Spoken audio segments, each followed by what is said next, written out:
மிதுன ராசி அன்பு சொந்தங்கள் அனைவருக்கும் வணக்கம். எந்த ஒரு நோய் நொடியும் இல்லாம செல்வ செழிப்போட வாழ்வாங்கு வாழ உங்களுக்காக அந்த இறைவனை பிரார்த்தித்து இந்த வீடியோ பதிவை நான் தொடங்குறேன்.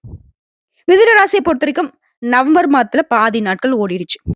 இப்ப என்ன நினைப்பீங்க அப்படின்னா, மிதுன ராசியை பொறுத்த வரைக்கும் நமக்கு இந்த மாசம் ரொம்ப மோசம் இப்படிதான் யோசிப்பீங்க. ஆனா கடைசி நேரத்துல கூட நமக்கு அதிர்ஷ்டம் அப்படிங்கிறது ஒண்ணு எழுதியிருக்கும். அப்படிதாங்க. இனி வரக்கூடிய நாட்கள்ல, அதுவும் இந்த நவம்பர் மாதம் 30ஆம் தேதிக்குள்ள மிதுன ராசியை பொறுத்தவரைக்கும் நல்ல மாற்றத்துக்கு வழி பிறந்திருக்கு. அது எதனால? அத பார்த்து தெரிஞ்சுக்கலாம். மிதுன ராசியை பொறுத்தவரைக்கும் புதன் பகவான் உங்களுடைய ராசிக்கு அதிபதி. அதி புத்திசாலிங்க. ரொம்ப இக்கட்டான சூழ்நிலை, கழுத்து நெரிக்கிற ஒரு சிச்சுவேஷன் வந்தாலும் சரி, அதுலருந்து டக்குன்னு தப்பிச்சிருவீங்க. அதாவது சூழ்நிலையும் உங்களுக்கு சாதகமா மாத்திக்கூடிய அமைப்பு உங்ககிட்ட இயல்பாவே இருக்கு. இப்போ இந்த செகண்ட் என்ன யோசிப்பீங்க அப்படின்னா, கரெக்ட் தான். ஆனா, எவ்வளவு நான் புத்திசாலியா இருந்தாலும் வாழ்க்கையில தோத்து தானே போய் நிக்கிறேன். பெருசா நான் முன்னேறிலாம் போகல. முட்டாளா இருக்கிறவங்க, பெருசா அவங்களுக்கு எதுவுமே தெரியாதவங்க கூட நல்ல ஏகபோக வாழ்க்கைய வாழ்ந்துகிட்டு இருக்காங்கம்மா. இப்படிதான் மிதுன ராசிக்காரங்க இப்ப யோசிப்பீங்க. உண்மைதான், நான் இல்லன்னுலாம் மறுக்கல. ஆனா, நீங்க அத எப்படி பயன்படுத்தணுங்கிற இடத்துல விட்டுடுறீங்க. அப்புறம் பார்த்துக்கலாம். இந்த அசால்ட். உண்மை நினைச்சா கமெண்ட் பாக்ஸ்ல பதிவிடுங்க. மிதுன ராசியை பொறுத்தவரைக்கும் எல்லாமே உங்களுக்கு தெரியும். எங்க தூண்டி எங்க வரணும், எது எங்க கிடைக்கும் அப்படின்னு எல்லாத்தையும் திட்டம் போட்டு உட்கார்ந்த இடத்துல இன்ஃபர்மேஷன் அப்படிங்கிறது இவங்களுக்கு கலெக்ட் பண்ணிடுவாங்க. அதை இவங்களுக்காக, இவங்களுடைய வாழ்க்கை முன்னேற்றத்துக்காக பயன்படுத்துனது கிடையாது. அதே மாதிரி இந்த ஓவர் புத்திசாலிங்க நெறைய இடத்துல பல்பு வாங்குவாங்க. அது வந்து மிதுன ராசிக்காரர் நெறைய இடத்துல வாங்கியிருக்கீங்க. மிதுன ராசிக்கு எந்த இடத்துல வீக்னஸ் தெரியுமா? உங்கள ஒருத்தங்க புகழ்ந்து பேசிட்டா, அந்த இடத்துல வந்துட்டு சுத்தமா மயங்கிருவீங்க. எல்லாத்தையும் குடுத்துருவீங்க. அதே மாரி எல்லா விஷயத்தையும் சொல்லிடுவீங்க. இதனால தான் நெறைய இடத்துல தோத்து போய், நெறைய பணத்த இழந்து, கஷ்டப்பட்டு, அசிங்கப்பட்டு, அவமானப்பட்டு இப்பயே நிக்கிறீங்க. அப்ப யோசிச்சிருப்பீங்க. முன்னாடி எனக்கு தோணுச்சு. இருந்தாலும் பாத்துக்கலான்ற மாரி விட்டுட்டம்மா. உண்மதானே? இப்படிதான். உறவுக்காரங்களும் சரி எல்லாருமே. ஆனா, உங்களுடைய திறமைய சுத்தி இருக்கவங்க கரெக்ட்டா பயன்படுத்திப்பாங்க. அவங்களுடைய மூளையெல்லாம் வந்துட்டு ஃப்ரெஷ்ஷா அப்படியே ஃப்ரிட்ஜ்ல வச்ச மாரி இருக்கும்.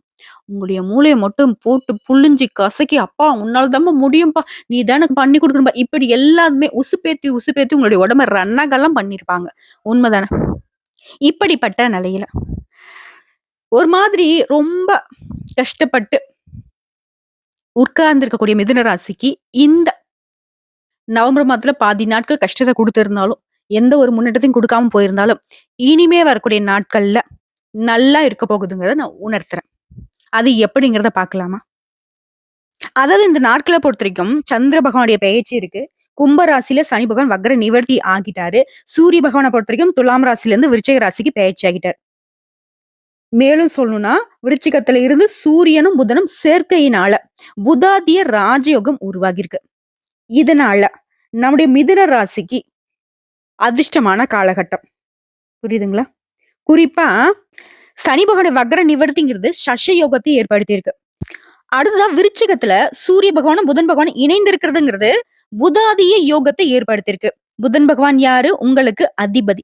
சூரிய பகவான் யாரு? நவகிரகங்களின் முதல்வன். இவங்க 2 பேருங்கிறது வந்து ரொம்ப வெளிச்சமான வாழ்க்கைக்கு வழிகாட்டும்.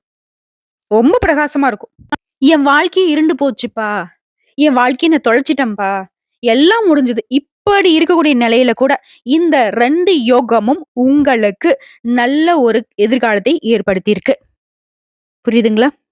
இப்போ இத அடிப்படையா வச்சு மிதுன ராசிக்கான பலன்கள்னு பார்த்தோம்னா, ஏற்றமான சூழல் இருக்கும்.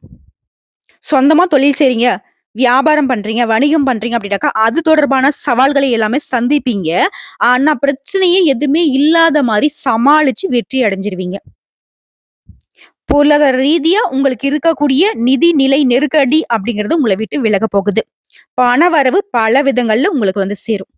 தொழில்ல பொறுத்தவரைக்கும் கடுமையான போட்டிய சந்திக்க நேரிட்டாலும், உங்களுடைய சமயோகித புக்தியினால அத சமாளிச்சிருவீங்க.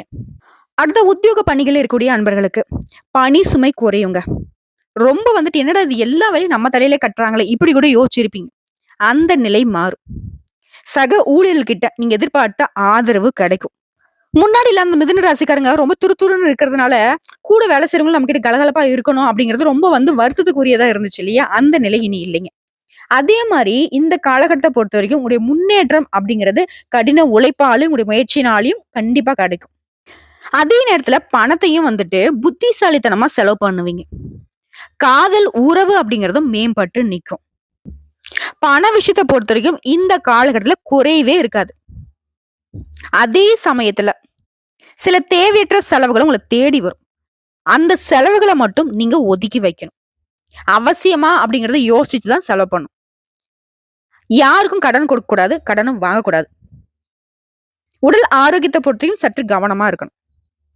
அதே மாரி பாலிய நண்பர்களுடைய சந்திப்பு அப்படிங்கிறது உங்க மனசுக்கு ரொம்ப ஆறுதலா இருக்கும். பழைய விஷயங்கள்லாம் பேசி சந்தோஷப்படுவீங்க. அலுவலக பணிகள் இருக்கக்கூடிய நண்பர்களுக்கு உங்களுடைய வேலையில கொஞ்சம் கவனமா இருங்க.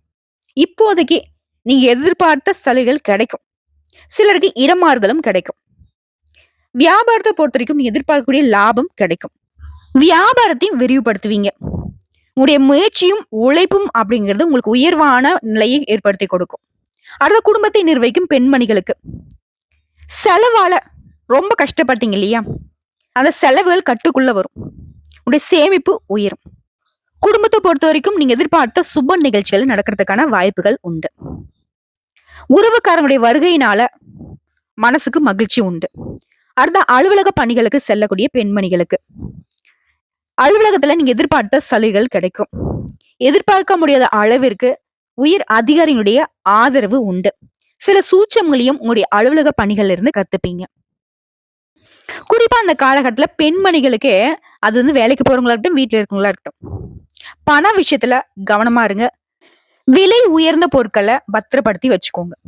நகை நட்டுகளை தான் நம்ம குறிப்பிட்டு சொல்றோம். யாருக்காவது இரவல் கொடுக்கறது, இந்த வேலை சுத்தமா இருக்கக்கூடாது. இன்னும் நம்மளுடைய பொருளை நம்ம பாதுகாப்பா வச்சுக்கிற மாதிரி மத்தவங்க வச்சுக்க மாட்டாங்க. உடைய இலகன மனசுக்கு யார் என்ன கேட்டாலும் கொடுக்கக்கூடிய குணம் தான். இதால தான் நான் குறிப்பிட்டு சொல்றேன். ஏன்னா அது உங்களுக்கு சிக்கல்களை உண்டாக்குறதுக்கு வாய்ப்பு இருக்கு. அதே மாதிரி அக்கம் பக்கத்துல இருக்கிறவங்கள அனுசரிச்சும் நடந்துக்கோங்க. உங்களுடைய பர்சனல் விஷயத்த, குடும்ப விவகாரத்தை வெளியில பேசாமல் இருக்கிறது ரொம்ப நல்லது மிதுனத்தை பொறுத்த வரைக்கும். மத்தபடி எல்லா விதங்களையும் ஆறுதல் தரக்கூடிய விதத்தில் தான் சாதகமா தான் அந்த 2 யோகத்தினால அமைஞ்சிருக்கு. குறிப்பா இந்த காலகட்டத்தை பொறுத்த வரைக்கும் உங்களுடைய ஜாதகத்துல சூரிய பகவான் விருச்சிக ராசியில இருக்காரு, செவ்வாய் பகவான் கடக ராசியில இருக்காரு, புதன் பகவானும் விருச்சிக ராசியில சூரிய பகவானோட கூட்டணியில இருக்காரு இல்லையா? அடுத்த ரிஷப ராசியில குரு சஞ்சரிக்கிறார். சுக்கிர பகவான் தனுசு ராசியில இருக்காரு, சனி பகவான் கும்பத்திலே வக்ர நிவர்த்தி ஆகியிருக்காரு.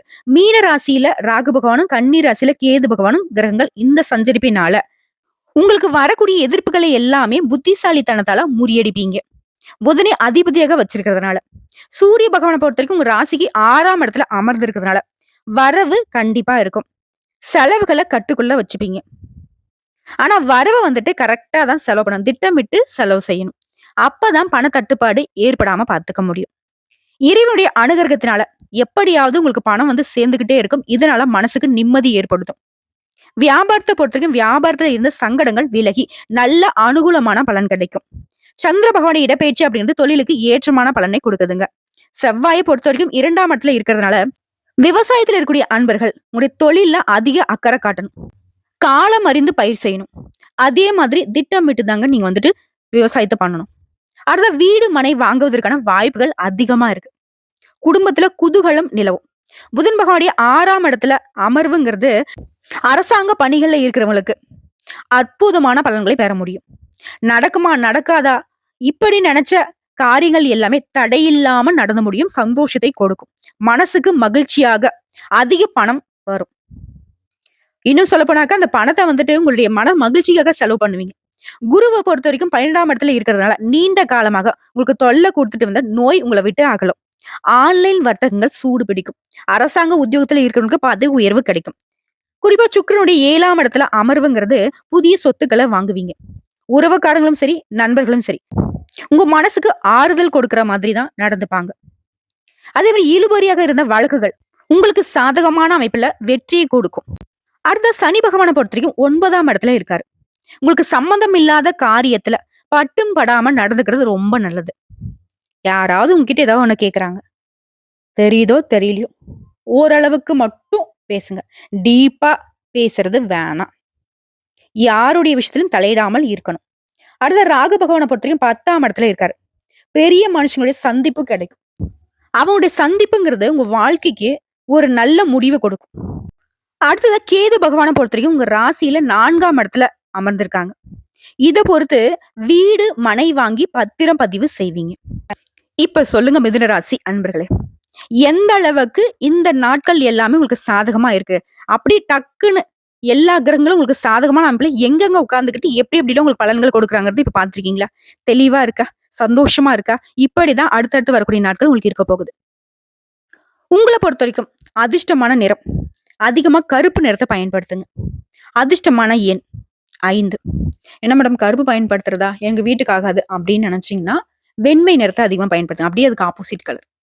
ஆனா கருப்பு பயன்படுத்தினா என்ன அப்படின்னாக்க உங்களுக்கு இப்ப இருக்கக்கூடிய கஷ்டங்கள் நஷ்டங்களுக்கு எல்லாத்துக்கும் காரணம் வந்துட்டு கண் திருஷ்டி. அது உங்களை விட்டு விலகி போகணும்னு நினைச்சேன். கருப்பு அதிகமா பயன்படுத்தணும். அதுக்காக தான் இந்த கலரை வந்துட்டு நம்ம ரெக்கமெண்ட் பண்றோம். மேலும் இந்த காலகட்டத்துல நீங்க வணங்க வேண்டிய தெய்வம்னு பார்த்தோம்னா நடராஜ பெருமாள். பெரியவங்க ஒரு வார்த்தை சொல்லுவாங்க, அட நமக்கு ஒரு கஷ்டம்னு சொல்லிட்டு கோயிலுக்கு போனா நம்மளுக்கு பிடிச்சது அங்க போயிட்டு டங்கு டங்குன்னு ஆடுது பண்ணுவாங்க. அப்படி உங்க வாழ்க்கையில என்ன பிரச்சனைகள் இருந்தாலும் சரி, இந்த நடராஜ பெருமாளை வழிபாடு செய்வதன் காரணமா அந்த பிரச்சனைகளை நீங்க ஒழிச்சு கட்ட முடியும். அதற்கு இவருடைய வழிபாடு பலன் கொடுக்கும். இந்த காலகட்டத்தை பொறுத்த வரைக்கும் உங்களுக்கு அதிர்ஷ்டத்தை தரக்கூடிய எண்கள்னு பார்த்தோம்னாக்கா 6, 9. அனுதினமும் வீட்டுல பூஜைகள் செய்து தீபம் ஏற்றி ஓம் ஸ்ரீ நடராஜ பெருமாளை போற்றி போற்றி இவருடைய நாமத்தை 27 முறை சொல்லி முடிச்சுட்டு அன்றாட வேலைகளை தொடங்குறப்போ வந்த கஷ்டங்கள் கரைந்து போகட்டும். வரக்கூடிய கஷ்டங்கள் விலகி போகட்டும். இனி வரக்கூடிய நாட்கள் எல்லாமே உங்களுக்கு சாதகமான அமைப்புல இருக்கட்டும். கடவுள் உங்களுக்கு துணை வரட்டும். இந்த வீடியோ பதிவு உங்களுக்கு பிடிச்சதுனாக்க நம்மளுடைய வாராகி ஜோதிடம் சேனலுக்கு லைக் பண்ணி, ஷேர் பண்ணி, சப்ஸ்கிரைப் பண்ணி, பக்கத்துல இருக்க பெல் ஐக்கானை கிளிக் பண்ணி வச்சுக்கோங்க. அப்பதான் நம்ம சொல்லக்கூடிய ஆன்மீக தகவல்கள் உடனடியாக உங்களுக்கு சேருங்க. இதை தாண்டி ஏதாவது உங்களுக்கு தகவல்கள் தேவைப்படுச்சா கமெண்ட் பாக்ஸ்ல பதிவிடுங்க. உடனடியாக பதில் தெரிவிக்கப்படுங்க. இந்நாளும் எந்நாளும் பொன்னாளாக அமைய வாழ்த்துக்களை தெரிவிச்சுக்கிட்டு இந்த வீடியோ பதிவு இதோட முடிச்சுக்கிறேங்க. நன்றி, வணக்கம், வாழ்க வளமுடன்.